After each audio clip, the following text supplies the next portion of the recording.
Part 3 सरफरोशी की तमन्ना। यह एकांकी स्वतंत्रता संग्राम के उस अमर शहीद से संबंधित है जो भारत को अपनी मां मानते हुए उसके चरणों में अपना बलिदान कर देता है।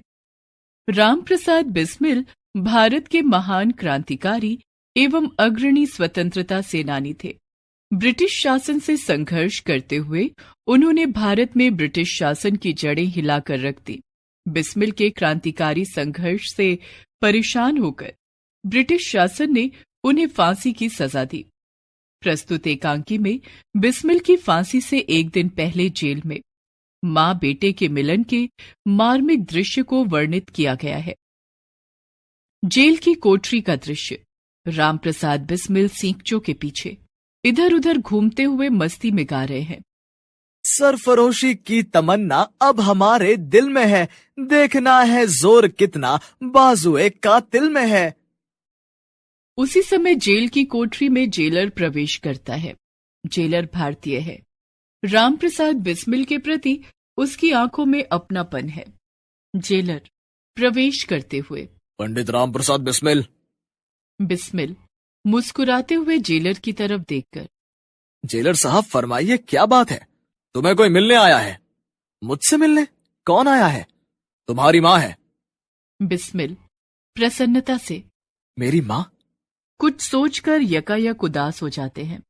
लेकिन नहीं नहीं जेलर साहब, मैं अपनी माँ से नहीं मिलूंगा। जेलर आश्चर्य से, माँ से नहीं मिलोगे?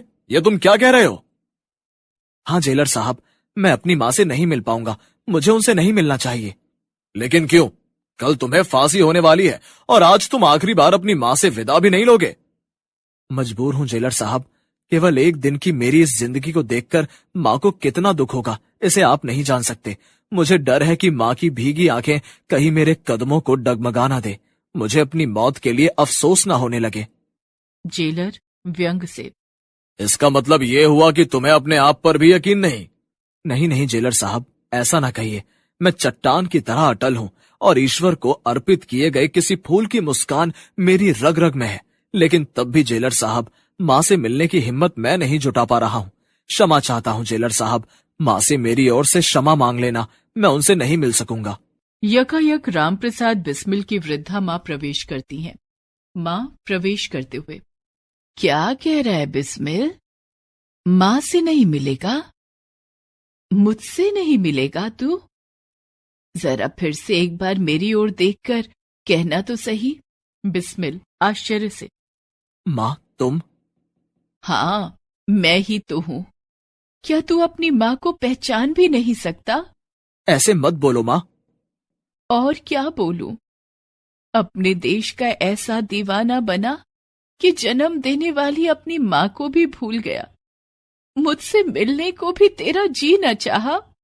माँ मुझे गलत मत समझो, मेरा मतलब ये नहीं था। मैंने माँ बात काटकर स्नेह से, अब रहने दे अपनी सफाई को, मैं सब जानती हूँ।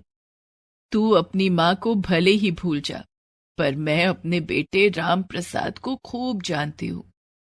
तूने सोचा होगा कि तुझे इस हाल में देखकर मुझे शायद दुख होगा। मौत की गोद में तुझे देखकर मेरी आंखों से परनाले बहने लगेंगे। हाँ माँ, मेरा मतलब यही था। पगले, तू अपनी माँ को इतना भी नहीं पहचान सका। जिस भारत माँ के लिए तू कुर्बान हो रहा है, वो अकेले तेरी ही तो माँ नहीं, वो तो मेरी भी माँ है।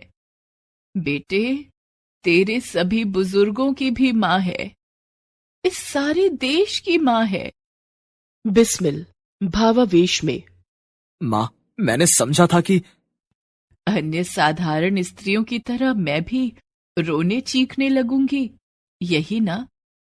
लेकिन बेटे, तूने ये ना सोचा कि जिस माँ ने तुझे बचपन से ही त्याग, वीरता और देश प्रेम का पाठ पढ़ाया है, आज अपनी मेहनत को फलते फूलते देखकर उसे कष्ट क्यों होगा? आज का दिन तो मेरे लिए सबसे बड़ी खुशी का दिन है। मुझे अपने विचारों के लिए अफसोस है माँ। नहीं मेरे लाल, आज के दिन तू किसी बात का अफसोस ना कर। तू तो कुर्बानी की राह जा रहा है मेरे बच्चे। अफसोस तो मुझे है कि मेरा दूसरा बेटा अभी इतना छोटा क्यों है। माँ, विश्वास रखो, तुम्हारे इस बेटे के बलिदान से अनेक राम प्रसाद पैदा होंगे और तब वो दिन दूर नहीं होगा जब हमारा ये देश गुलामी के चंगुल से मुक्त होकर आजादी की सांस ले सकेगा और संपूर्ण भारत की सुंदर सलोनी धरती हमारी होगी। माँ, कितना शुभ होगा वह दिन। बिस्मिल। हाँ माँ। कुछ ठहर कर। माँ, एक इच्छा है। बोल बेटे, क्या इच्छा है? तेरी हर इच्छा को पूरी करने की कोशिश करूंगी। जब आजादी का पहला जश्न मनाया जाए तब मेरी तस्वीर को कहीं ऐसी जगह रख देना जहां से मैं सारा जश्न अपनी उस तस्वीर के जरिए देख सकूं, लेकिन मेरी उस तस्वीर को कोई ना देख सके। ऐसा क्यों मेरे लाल? मैं तो तेरी तस्वीर को ऐसी जगह रखूंगी जहां सारी दुनिया उसे देख सके। नहीं माँ, ऐसा ना करना। मेरी तस्वीर को देखकर लोगों को मेरी याद आ जाएगी और तब शायद उस खुशी के मौके पर उनकी आंखें गीली हो जाएं। मेरे देश को आजादी मिले और मेरे देशवासी उस दिन आंसू बहाएं, ये मुझसे सहन नहीं हो सकेगा माँ। भावावेश में, मेरे बेटे, ऐसा ही होगा मेरे लाल। जेलर घड़ी देखते हुए, क्षमा कीजिए, समय काफी हो चुका। चलती हूँ जेलर साहब। अपनी साड़ी के पल्लू से बंधे हुए बेसन के कुछ लड्डू निकालते हुए, ले बेटा, ये बेसन के लड्डू तेरे लिए बनाकर लाई हूं। माँ के हाथ का यही तुझे अंतिम भोग है। बेसन के लड्डू?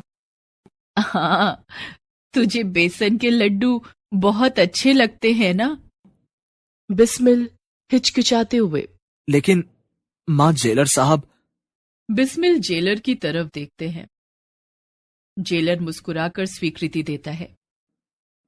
माँ मुस्कुराकर, चिंता ना कर, जेलर साहब से मैंने पहले ही पूछ लिया है, बहुत अच्छे आदमी हैं।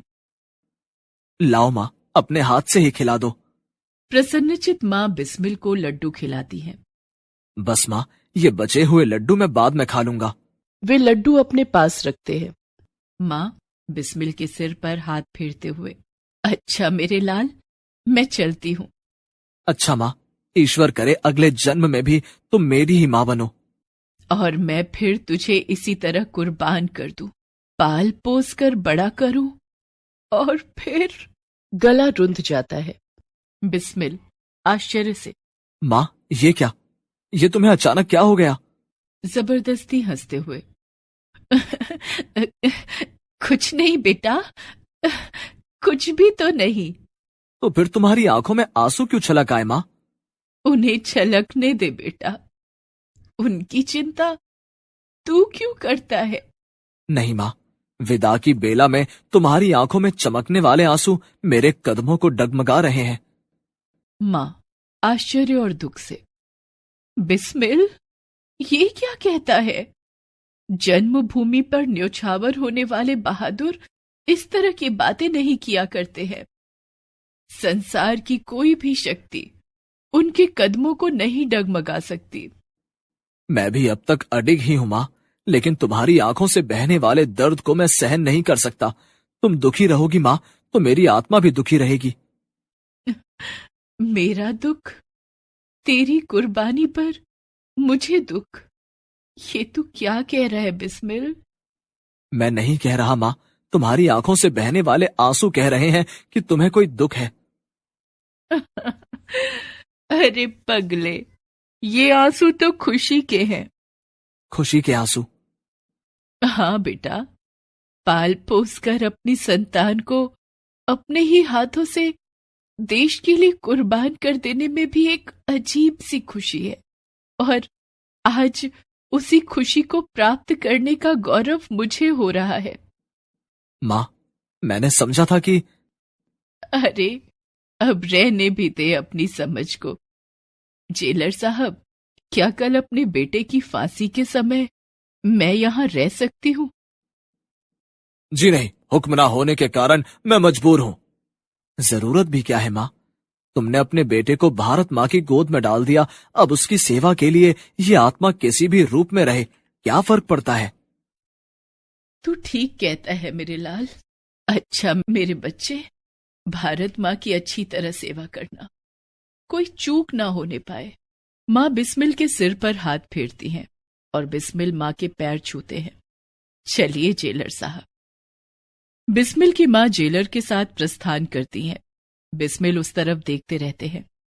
पर्दा धीरे धीरे गिरता है।